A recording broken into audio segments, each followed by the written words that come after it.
नाज पंजाबी टीवी देख रहे सारे दर्शकों का बहुत बहुत स्वागत। मैं अमनजीत सिंह रोमाणा।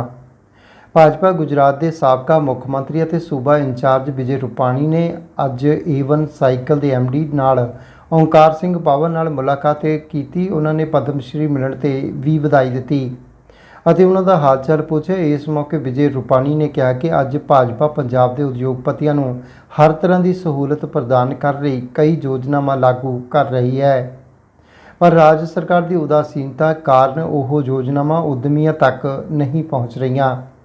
यही कारण है कि अज पंजाब का उद्योग पछड़ गया है और दूजे राज्यों में जाने लई मजबूर है। उन्होंने कहा कि जदों 2027 ਵਿੱਚ पंजाब ਵਿੱਚ भाजपा की सरकार आवेगी तो उद्योगपतियों ਨੂੰ राहत मिलेगी और उद्योग भी ਵਧਣਗੇ। इस मौके पंजाब भाजपा के उप प्रधान जतिंदर मित्तल, जनरल सकत्तर अनिल सरीन, खजानची गुरदेव शर्मा देबी ने भी ओंकार सिंह पावा नाल मुलाकात की।